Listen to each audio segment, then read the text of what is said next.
Marty, have you been paying attention? I guess one of the Randys just resigned. It's over. It's over for one of them. Which Randy was that? Would that be the cocaine Randy, or would that be the Pocahontas Randy? Yeah, so I've got this one here. It says which Randy? It says Pocahontas or Pocahontas. Oh, that's a nice combination. Absolutely. Yeah. Well, apparently he's resigned. This is news that I'm just getting. I was actually just getting this as we were about to go live here. And yeah, I'm surprised it took him this long. It's crazy. But is he really resigning, or is this what's the deal? Like, how does this actually even work? Well, the first of all, if he could have resigned. I doubt that he had a proper face-to-face conversation with Trudeau, because Trudeau's still in Brazil, as far as I know, finishing the G20, right? So he's not back here, right. Or maybe he is here. I'd say he resigned. Well, this is what happens, right? Trudeau probably said, "Look, Randy, like there's too much heat here. I'm going to fire you." And Randy says, "Well, don't fire me. I'll resign," kind of thing. That's what happens in these circles. But he's only resigning. What kills me is after all of the corruption that he's been exposed for, he's resigning over the Indigenous thing. Like, of all the things. Of all the things, and I gotta share this because he's a white guy. He's never been more than a white guy, and this is just the nature of the beast. When you got to pretend you're something else if you want to get somewhere anymore in this day and age. But this is Randy. This is one of the Randys anyway, as he defines himself. Thanks to Justin Trudeau's ego for posting this. This is the clip. My name is Randy Boissonnault. I'm the Minister of Tourism and Associate Minister of Finance, but I'm also known as Strong Eagle Man in the Cree community. My name is Randy. I have to. Well, and then there was another. And the internet's forever, folks, right? The internet's forever. There was another clip where he showed up and he was wearing like a sort of a South African costume kind of thing. And then he lectured on his experiences being discriminated against while growing up as a white male in northern Alberta. Like, come on. This is so funny. It's so funny, but it's really indicative of like how this all works. Once you start playing the DEI game and contracts are awarded to businesses that are owned by people who identify as natives, more people will identify as natives. That's just the way it goes. And more people will try to seek out status. If you get tax breaks, people are going to clamor for these positions. And what do you know? Lo and behold, the guy who wasn't even supposed to be operating businesses was operating businesses while he was an MP and claiming that he was native to basically rob other people who were supposed to get that position. Yeah, well, what did he do? He forgot to declare his ancestry properly. He forgot that he was an MP and he still ran a business. And then look at his business colleagues, right? The harder you dug into his story, the worse it got. Like people brought up to my attention, like, there was a drug bust in the Dominican Republic in like 2019 where a plane where the poor passengers got detained for like 140 days. One of the ladies that was detained was associated with Randy, and people are like, how? And she's like, well, she was part of the business he worked for, and people go, that can't be. Then they showed the address she was using and the address he was using were this. Anyways, I'm glad I'm still not happy because all he did was resign as minister. He didn't resign as MP. He's still an MP, making $203,000 a year. Yeah, that's it. And he's just not going to be, is he just resigning from the Liberal Party to not taint the Liberals moving forward? No, he's simply resigning from cabinet to take a little bit of heat off of Trudeau. And what was his excuse? I'm gonna step away from my duties so I can clear my name. Good luck with that one, Randy. Good luck clearing your name. Good luck with that. You know what would clear his name? Probably 10 to 15 for all the fraud, the robbing of the taxpayer. That could have been another thing. Investigation into the crimes. This is what he's trying to clear. He's trying to clear his name of any wrongdoing, of any actual pursuance of justice in the case of him breaking the law. And the police did say today that they were going to investigate some of those issues. Again, I don't know if they're just posturing. I mean, I'd like to see it, but hey, and Well, that brings up. Go well, ahead. I want to get to this because where you are seeing some actual justice taking place is way down on the other America, in South America, in Argentina. Now, recently, Javier Milei, who's the new president of Argentina, he's been there almost a year now. A lot of us were like, what's happening? There's not a lot of news coming out. And then he shows up on the Lex Friedman podcast. And I had the pleasure of listening to that today. Oh, I didn't see this one. Okay. Holy cow. It's a great one. I recommend it. I recommend it. I'm not going to give too many spoilers out about this, but let's just say he's been doing an excellent job. Here's a little clip from the podcast.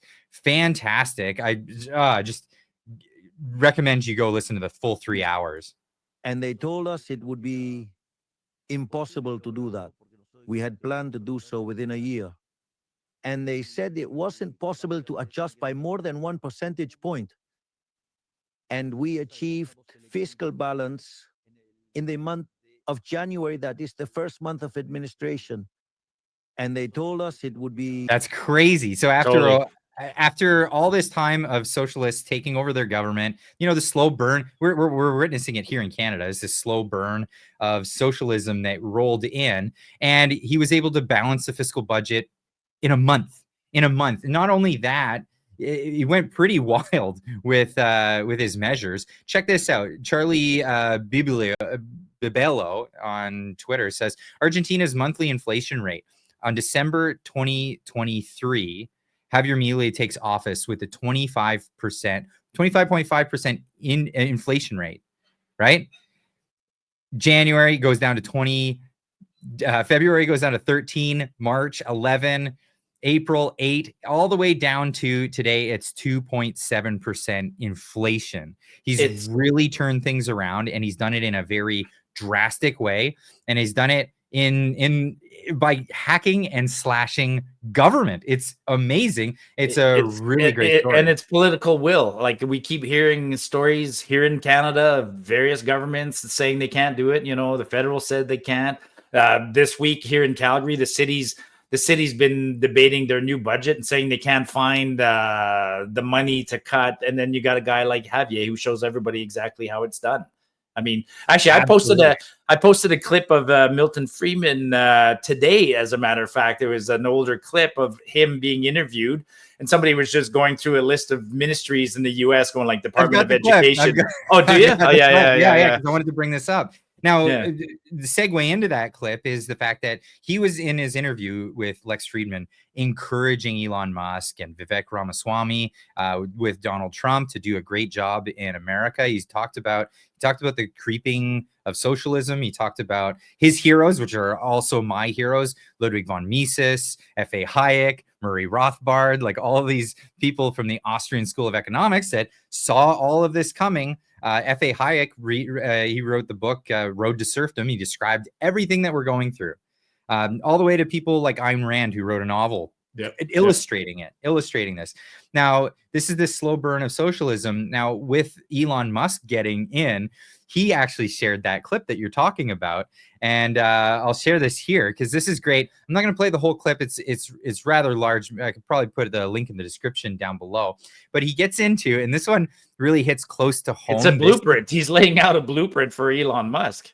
He's laying out a blueprint, but where it hits close to home for us Canadians is when he gets to the Department of Housing. And this one really, so he's going through a list of them, and everyone he's basically doing the Javier Milei afuera. He's saying, I'd get rid of it. And listen to what he says about housing. There we go. Housing and urban development. Oh, didn't even pause over that one. Department of the Interior. Oh, well, but housing and urban development has done an enormous amount of harm. My God. If you think of the way in which they've destroyed parts of cities under the rubric of eliminating slums. Jack Kemp, you know, you remember, and Martin Anderson wrote a book on the federal bulldozer describing the effect of the urban development. There have been many more dwelling units torn down in the name of public housing that have been built. Jack Kemp has proposed selling to the current inhabitants of public housing their unit, their townhouse, their apartment for $1 a piece, and just shifting the ownership to the people who live in. If you got rid of the Department of Housing and Urban Development, it would be worth doing that. All right, done. That's gone. Department of the Interior. So he goes through a bunch of it. This one really hit close to home because Justin Trudeau has been pushing for the government to take over this role and get in. Like, so Pierre Poilievre has made the assertion that if he's elected, he'll take a lot of government land. And Milton Freidman even gets into this, how the government of America owns like 1/3 of the land.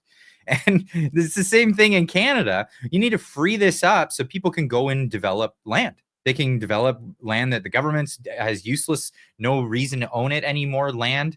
What does Justin Trudeau come in and said? Well, I have a different plan. I want to become the landlord, and I want to make houses and rent them out and lease them to people. This is a terrible idea, and it's going to lead to more poverty, and it's going to lead to more people in slums. That's my opinion. Yeah. Well, and Friedman thinks, he was a deep thinker, but not only a deep thinker, he was in government and he saw some of the policies at work. But when you go back to Friedman, he breaks down government as only having 4 functions, right? Like he very simplistically, Friedman says government does the defense of the country or the state, sets up the sort of the rules for property ownership, so you can enjoy your property, and then sets up a system of arbitration. And he reluctantly even says it sets up a system of a money. It takes care of the money. But beyond that, Friedman wants government out of the way for everything else. Like he's extremely, I wish he was alive to be able to be.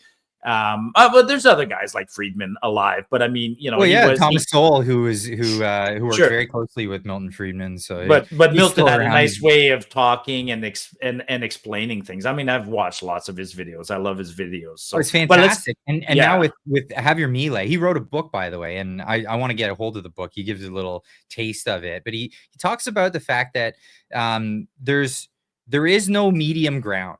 And this is the problem with a lot of contemporaries. They think that there's a middle ground between socialism and the market economy, and there isn't. And this is his argument: is there isn't. If you bring in socialistic ploys, plots, plans, government agencies, you're just going to get this slow burn of more and more of it until it takes over everything. And this is the reality of the situation. And every instance where it's been tried, it's proven to do so. And no better example than Canada ourselves. Look how overblown our government has become. And it's all because of this slow burn of this idea of, well, we can compromise and have a little bit of socialism and have our free market economy somewhere in the mix. No, I mean, our inflation numbers came out this week, right? So you showed that trend of Milei comes in and he brought it all the way down.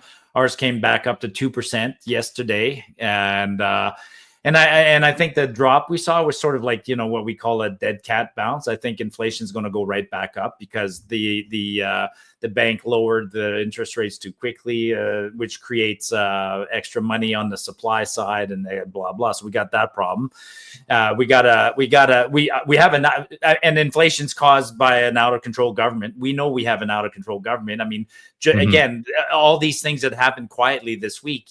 Today, the parliamentary budget officer tabled a report because the government of Canada, Trudeau, has already asked to spend more money than he's approved to spend in the 2024-2025 budget. He already, like, that budget's already like $500 billion, like out of control, not balanced, huge deficits, and it's still not enough. He needs more money. So that got tabled today because there has to be a revision to the budget, the second one, by the way. And so today they asked for a mere $26 billion, but nobody talked about that because, well, Parliament's kind of frozen right now. Like it's not a lot happening. No. And then let me just finish on these two things, right? The other thing that happened this week, the Bank of Canada published its quarterly report for the third quarter.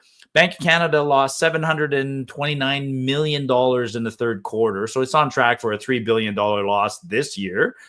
to go with the $5 billion loss last year. And then the Canada Pension Fund, which is not the Canada Pension Plan, but the Canada Pension Fund, it released its second quarter report, runs on a different fiscal year, on Tuesday. The fund, it's a $500 billion fund that made like 3% return on investment for the quarter. Like, and they call that, they don't even call it nominal, because when they do nominal, which means like after taking into account inflation, like a $500 billion fund making 1% return on investment, like the country's finances, our finances are a mess. And sorry, I'm digressing, but very last minute, like we keep asking Trudeau, cut something, man, cut something. Apparently he's going to cut the GST tomorrow. I don't have any details, but that was how much, like, it's not going to be, well, let's put it this way. I guess we'll have a little bit of savings on the GST that we would have been paying on our carbon tax. Yeah.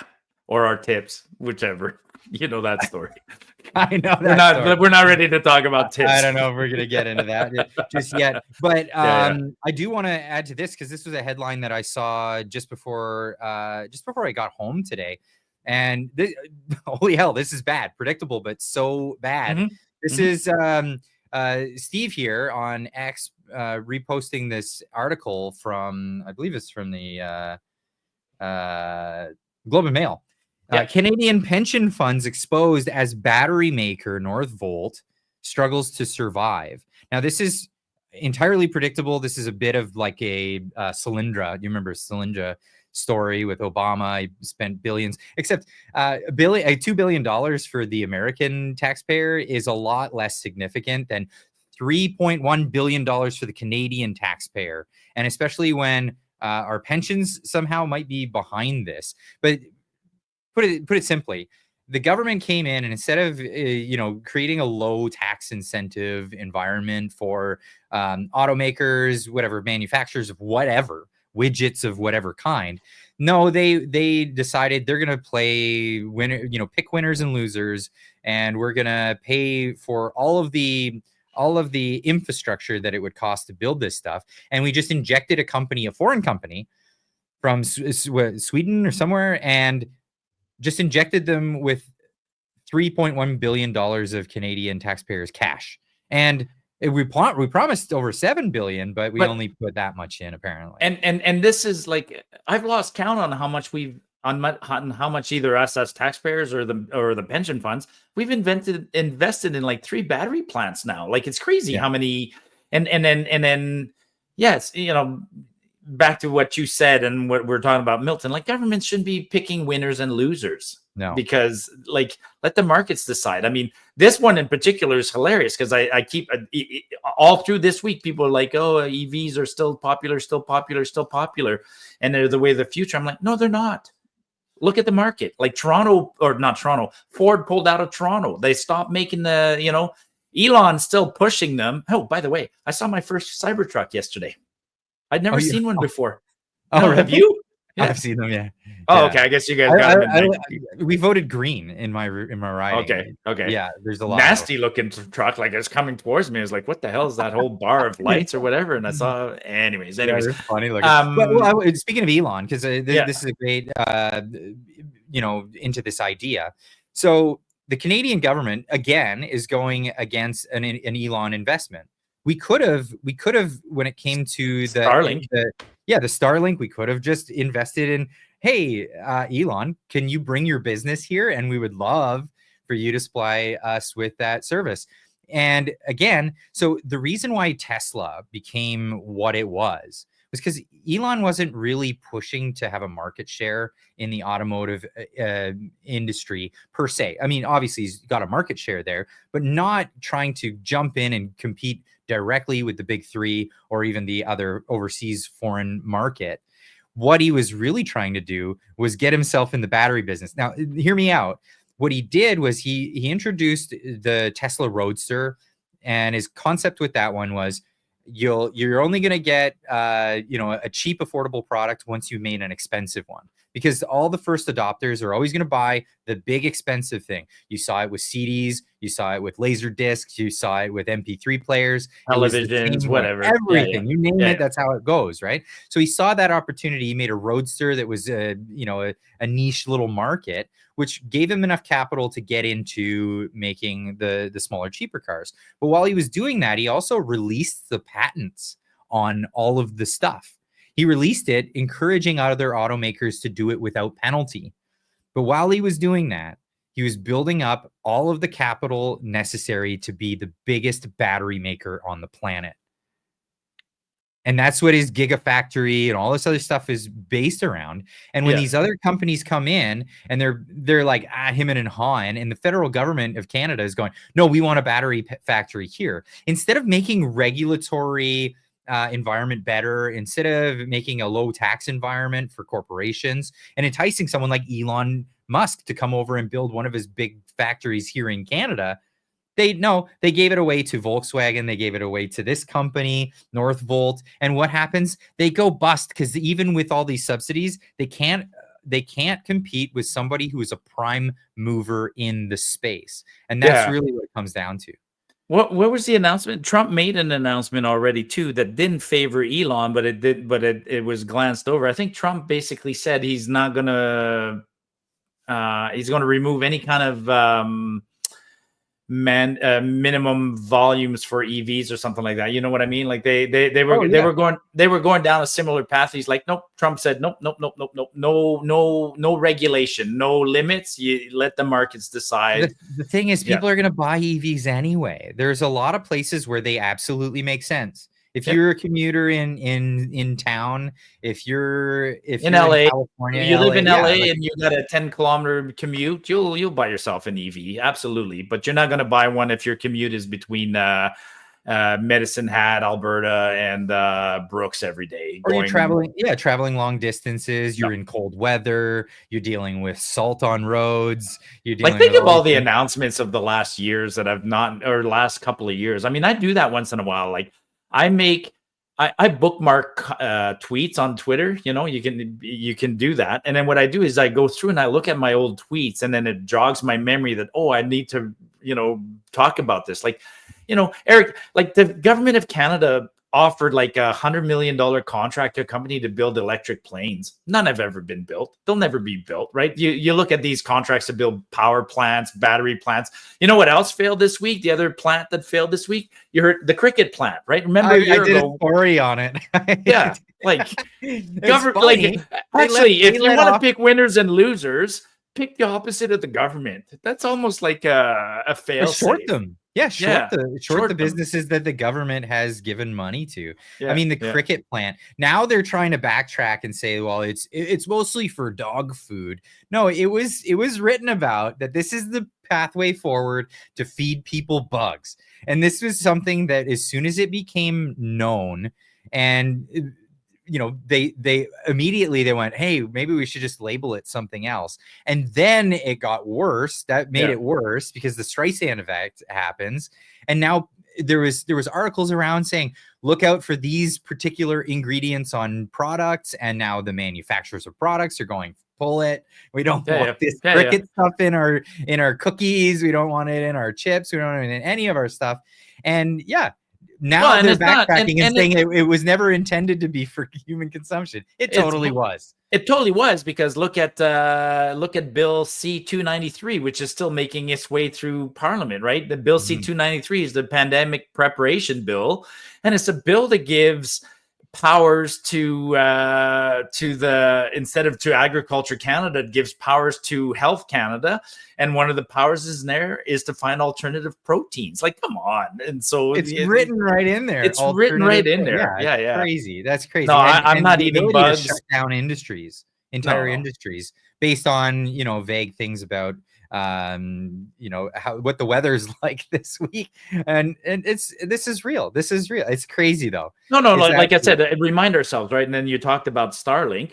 I put a note. I'm going to remind myself to look at Telesat, right? That company, like when they were looking at offering high-speed internet for northern communities in Ontario and Quebec, they gave $2.5 billion to Telesat, a company that didn't even have a technology. and probably a company owned by Randy Boissonneaux. And you know, I'll look into it next year, and there won't be a single satellite will have been sold by that company. They're just laundering $2 billion. Yeah, you nailed it. They're laundering money. They're laundering money through companies that don't need to exist. And like the government's the last one. The government of Canada is the last one to say we need more competition in the market. Like if we needed more competition in the market, we don't need a government option. That's the last thing we need. And there was in the contract, they have no obligation to actually provide any service. Zero. Yeah. And they're just giving billions of dollars of taxpayers' money. It's absolutely crazy. And getting back to the Milei thing, the amazing part is while they're cutting all this stuff, they're finding tons and tons of fraud, and people are getting arrested. In his good. Yeah. And this is good because I really want to showcase this because the people are really have a lot of, and I don't blame them. I don't blame people at all, but having no faith that any justice will be served. It's like the parliamentarians are this, and the bureaucracy are this ruling class that are above and beyond the rules and the laws that are on the books. And it doesn't matter if they commit fraud or if they're caught for it. You never get a perp walk. You never get jail sentences. You never get any of it. And for good reason, people are skeptical and people think, yeah, whatever, it'll never happen. But look at what's happening in Argentina. Yeah, there are perp walks. There are people getting caught for fraud. There are people getting cut off completely. And some people are going to jail. I loved hearing this. Yeah, you're right. Of all the big stories that broke in the last 6 months in Canada, nobody went to jail for ArriveCan. Nobody went to jail for contracts to buy respirators that never got delivered. Like nobody's held accountable except petty guys. And even then, like God, there was a case just this. I don't even want to go there because so what I'm saying here though is this news from Argentina is a good prompt for people in our countries, whether it's America, whether it's England or Canada, to look at our politicians and say, look, he did it and there was no political consequences. He's gone after people for real fraud. And if real fraud exists, then it's not going after your political enemies. It's hunting down real fraud and prosecuting the people that commit it. It needs to happen.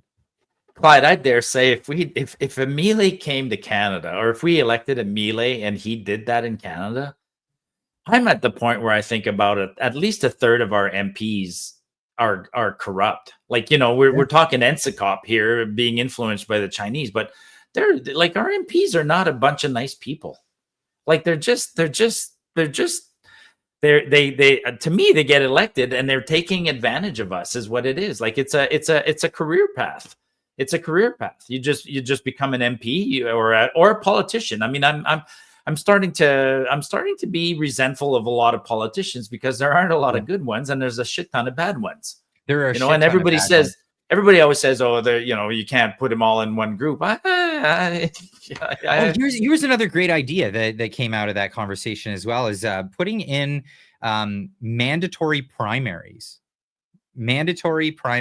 for incumbents, where you're going into another election. Say, for example, Doug Ford, right? Doug Ford, he screwed over a lot of conservatives in Ontario, and a lot of conservatives are like, well, I don't want a Doug Ford, but they vote for him because they don't want to go for the Liberals. They don't want to go for an NDP, so they'll keep voting for Doug Ford, even though he's clearly not the right guy for the job. And what this would mean would be, before any election, they'd be given a time. You need to run a primary, just like the other parties do. And Doug Ford, if he wants to be the nominee, this was mandatory. If you want to be the nominee for the Conservatives again, you have to go through this mandatory open primary. So anybody can join and vote whether or not you're going to be the guy to run for Conservatives. Doesn't that kind of already happen behind closed doors? Or well, that's not open. And in every party, there's not a mechanism to oust their leader from the voter side of things. It's got to be some internal mechanism. There's absolutely retirement. Yeah, well, and yeah, you're right, and we keep talking about Trudeau. I mean, if there was a mechanism to oust Trudeau, I think Trudeau would have been ousted by now. But his party is. Hey, let's go back to that real quick. So Randy's departure now means that Trudeau has 5 cabinets that are empty. So he has to he's missing 5 ministers, and he has no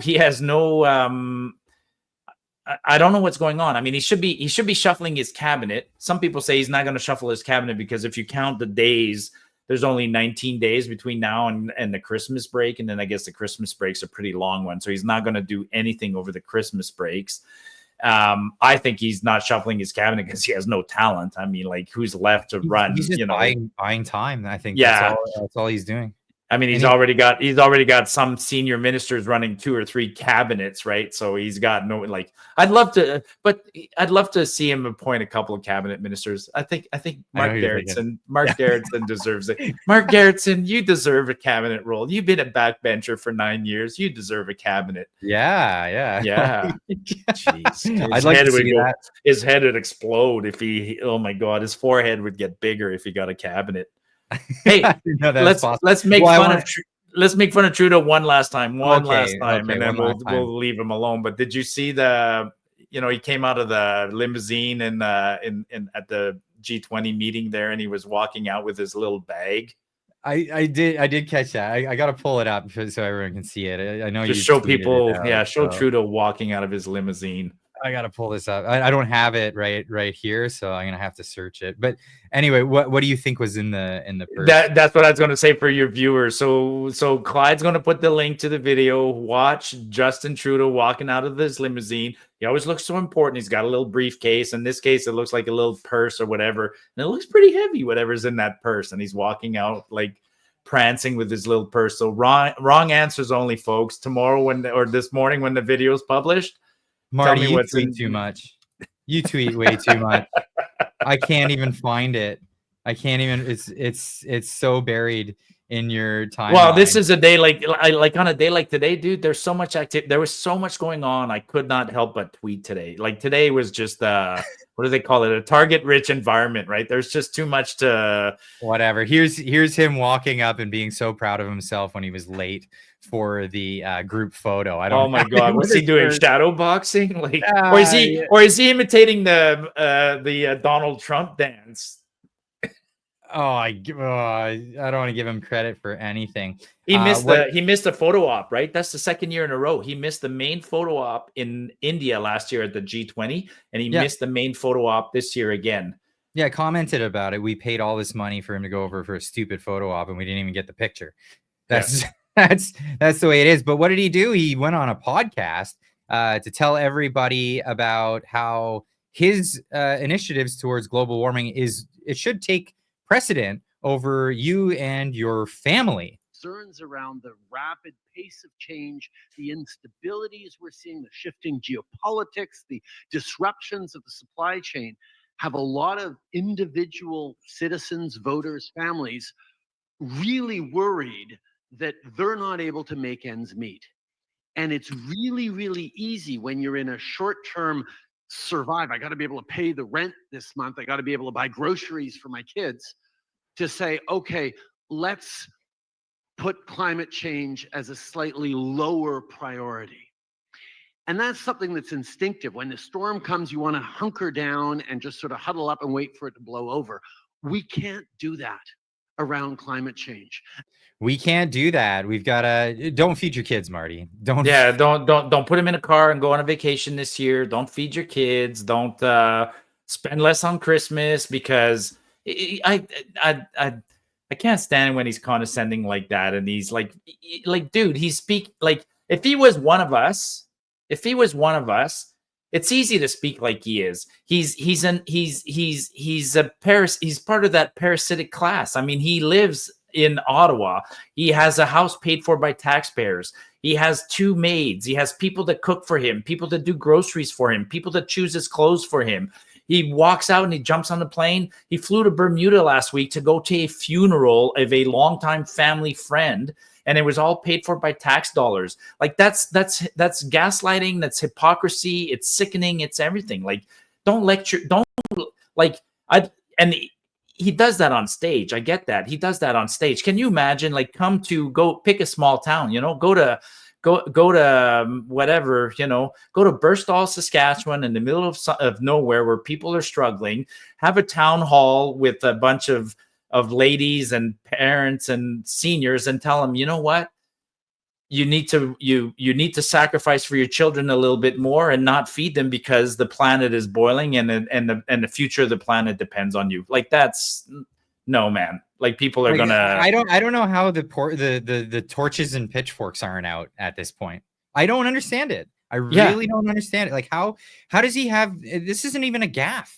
He didn't say this out of turn, and he would never say this in Canada. He would never say this in Canada. Like, he goes on the world stage and he preaches. But how did Canadians honestly really listen to him say this publicly and then come back home and oh, well, it's been a week. I guess we've forgotten about it. We're okay now.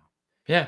Really? No. I mean, I wish we were like France. Have you seen what's going on in France right now? It's beautiful, right? I mean, the French farmers are driving their tractors full of manure and dumping manure in front of the French Parliament. There's a shift going on, right? There's a monumental shift going on in the world. It will catch up to Trudeau at some point. I mean, the French are suffering it. Germany had an unusual event this week. Like, Germany is one of the most stable European countries. And it's a country that that has so many parties that they rely on these alliances, and the alliance collapsed in Germany. Like, it's the first time in 40 years that they've had like a complete collapse, and their parliament's in chaos. The Americans have had their awakening. And by the way, I keep saying this to folks, right? Like, I've noticed a bunch of people sort of relax this week and go, oh, thank God we can relax now. The Americans elected Donald Trump and Donald will come and save us. No. It's going to cause us all kinds of problems. Yeah. Donald's going to save his own country. And maybe if he has a little bit of time, he'll come, so yeah, there's a shift, but but then again, as much as I get excited about the shift, then something weird happens. I mean, did you see, it's a weird tangent, but did you see the advertising for Jaguar today? Oh, no.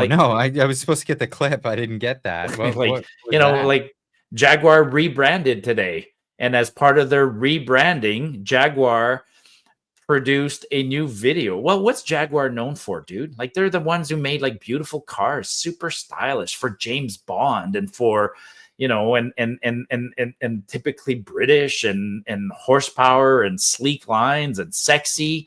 And then and Jaguar is going woke.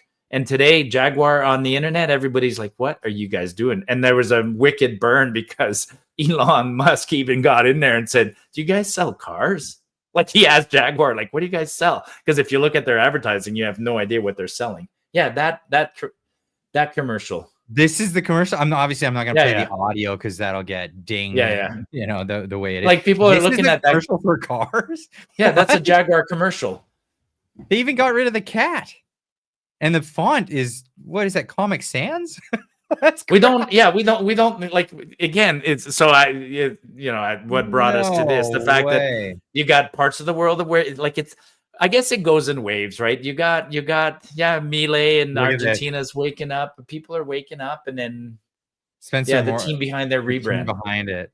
Wow. Oh, by the way, see how the logo at the bottom says Jaguar and then it said copy nothing? There's a company called Nothing, which is like an investment company. So they picked up on this. So the company called Nothing said something like, don't copy Jaguar. Like, the world is unreal. But yeah, there is a major shift happening here in Canada, and unfortunately it's not a great one. This is of course the brain drain. This is the shift that's happening in Canada, and it's getting pretty intense. Here's an article from Better Dwelling saying Canadians flee the country in the fourth highest volume in 73 years. Now this is a little bit outdated. This is about 6-7 months ago article from that publication, but this is a new publication. This is the Conference Board of Canada. They institute of Canadian citizenship. They do every year what they call the Leaky bucket report. And what they mean by this is the Leaky bucket. Canada prides itself on immigration. They always have, and this has always been a thing. This has been the case. This is actually the reality of Canada. You know, back in the day, we had a bunch of people from Europe come over, and farmers, skilled farmers, hey, have at her, tame the lands, they go make this happen. And in recent times, the government is trying to do a whole other number with unskilled labor. This doesn't really make much sense, but the Leaky bucket numbers that they get are actually immigrants that come to Canada, attain skills or have skills before they come, and they're ones that we don't retain. This is the Leaky bucket report, and apparently we're at the highest numbers ever. They're the biggest numbers, and it's very. So give an example. Are you talking? What are you talking about? You're talking about say an immigrant that comes here to be a mechanic and somehow or other leaves, or what's the so somebody who comes to become a mechanic, someone who comes over to become an engineer, to become a doctor, to become a lawyer, to become anything of the professional sort. But what are they coming here? They're using our schools and then acquiring talents and going back to where they came from, or they're giving up? Well, so there might be a breakdown of those statistics. This is more of in general, people who have skills that are from somewhere else, who have come here to live their lives with those skills, are deciding not to. And now we don't have the statistics on Canadians that do that. So the Leaky bucket is a way for them to gauge it based on immigration status.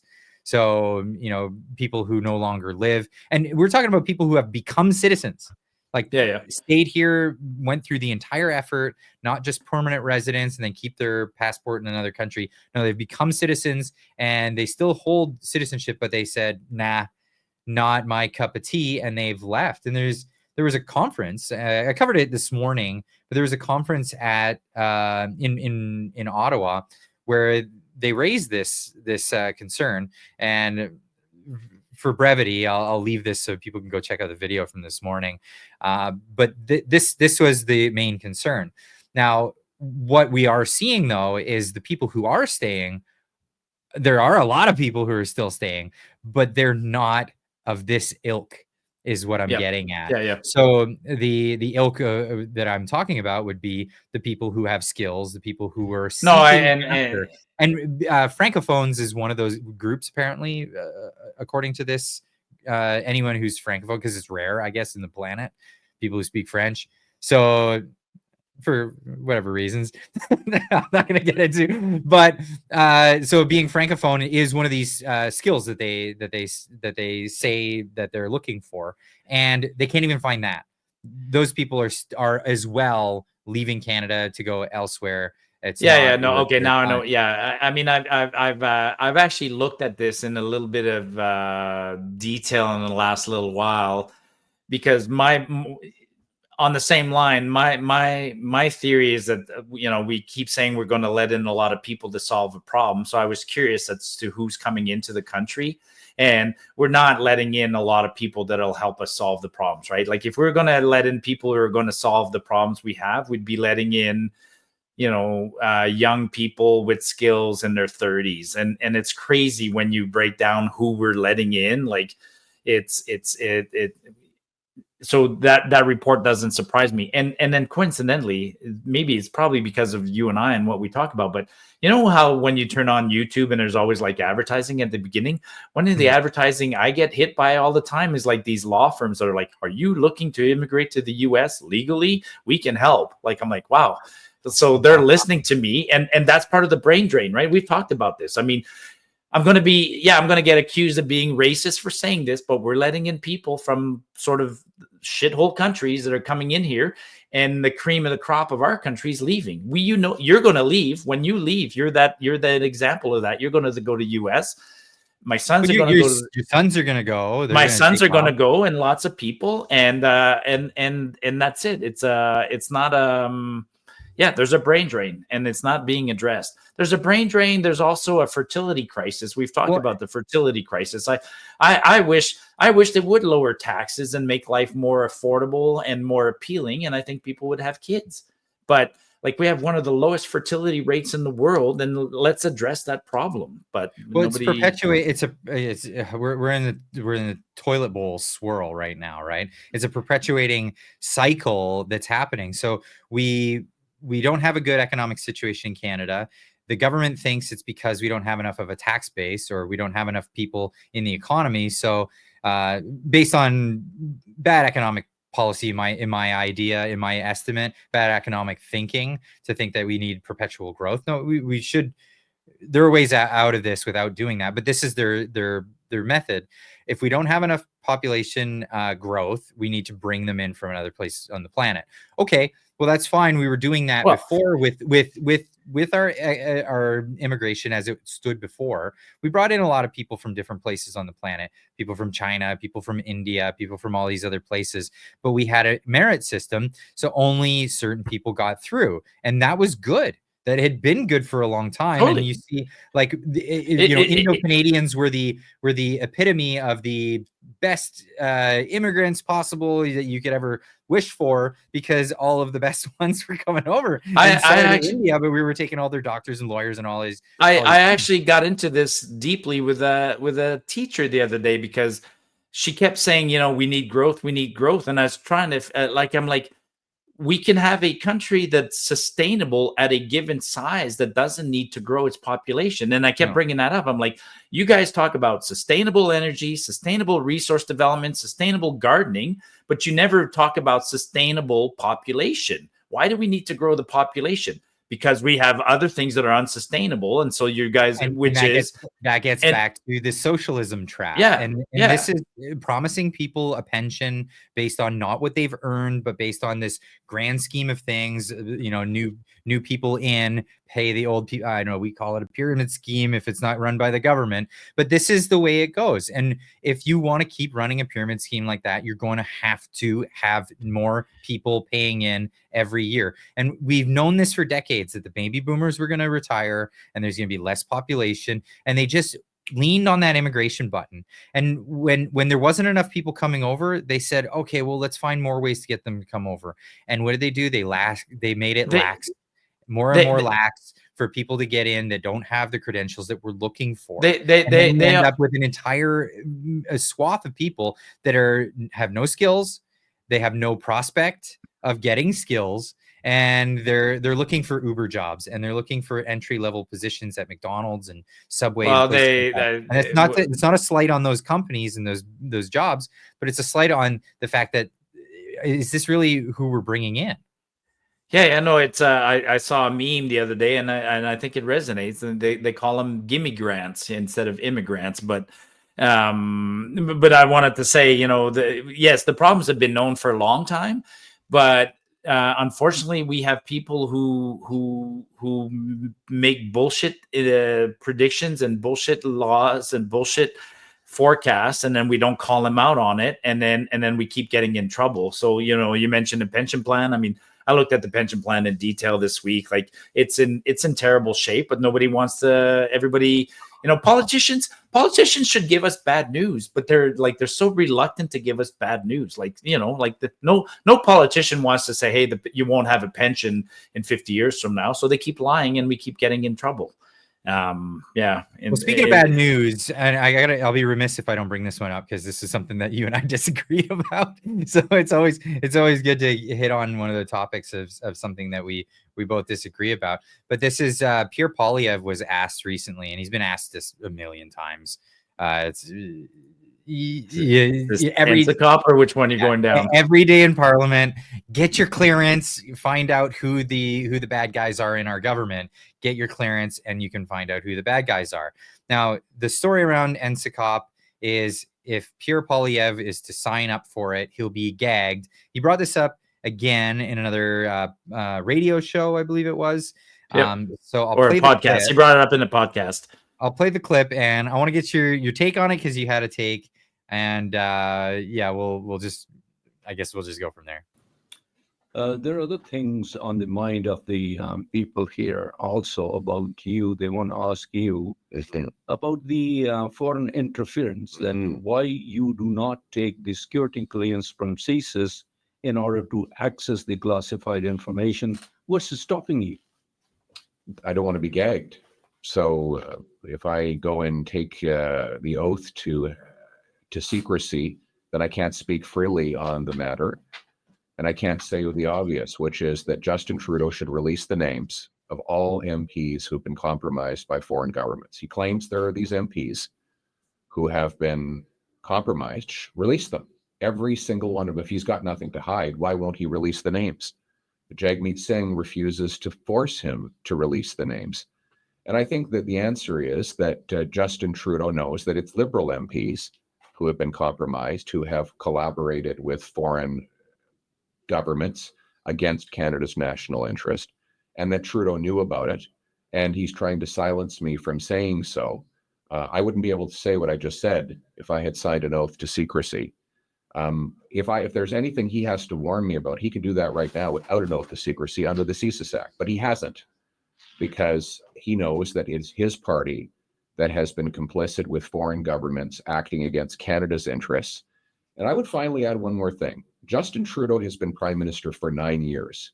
If there are foreign governments killing people on Canadian soil or interfering with our politics, he is the guy who should have stopped it. He is the prime minister of Canada. He has allowed this carnage to happen on our streets. He has not protected the Sikh people, nor has Jagmeet Singh. They have allowed this to happen in the 9 years that they have been in power. We did not have these problems before Justin Trudeau. And the good news is we won't have them after he's gone. All right, so that's the clip, and that's Pierre once again saying he'll be gagged, he'll be bound, he won't be able to talk about this. Yeah. So earlier in the show, you and I talked about how there's no consequences for any politician. No politician's ever been held responsible for anything. So he's making a sort of a claim that I'll be gagged. I'm like, no, you won't, because we don't do anything to anyone. But that's not my point. What's starting to frustrate me on this is that, to me, he's kind of basically saying,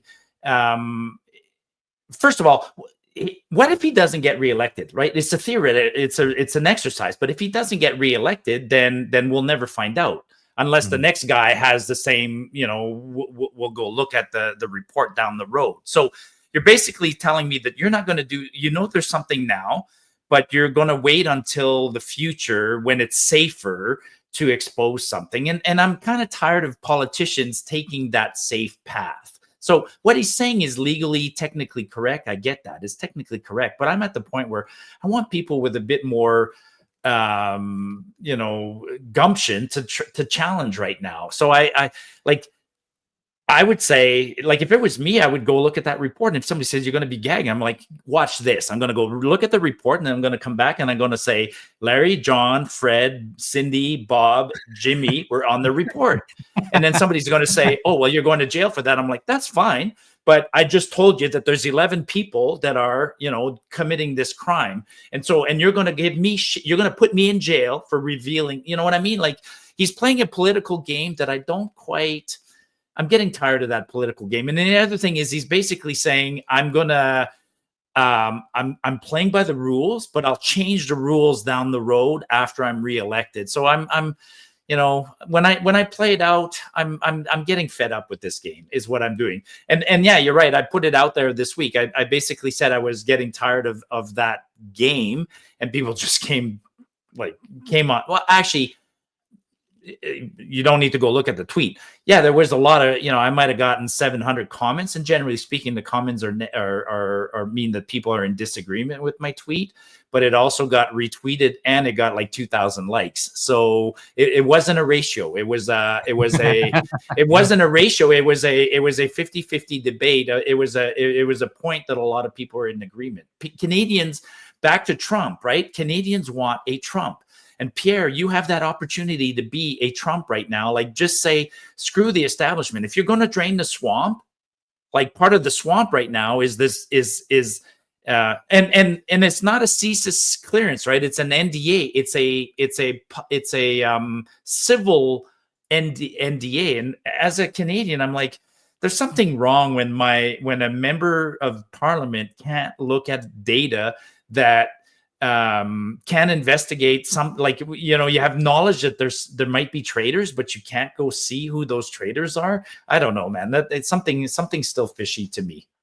Yeah, well, it is fishy. This is the Yeah. NSICOP website. So this is the National Security and Intelligence Committee of Parliamentarians that Trudeau put together. He put it together as a way to play this game, and it is what it is. It's him putting together a trap, so anybody who comes and views it, they'll be held to not be able to say anything, and it's for life. It's for life. Now, Vesper put this great video together about the NSICOP, and yeah, he has Mulcair in there. Everybody's been sharing the Mulcair video. It's more about what's his name, Squinty McGinty here, David McGinty, who's been put in charge of this. He's been put in charge of this, and this is him saying to reporters like what the actual penalties of if anyone was to view it and then blab, what it would be. You have to understand, and Canadians have to understand, that the members of the committee are bound by the Security of Information Act. The members of the committee waived their parliamentary privilege for the privilege to sit on this committee.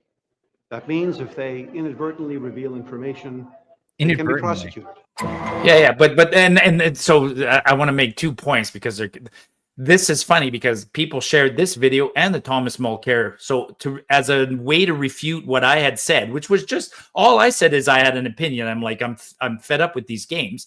People tried to refute me by quoting politicians.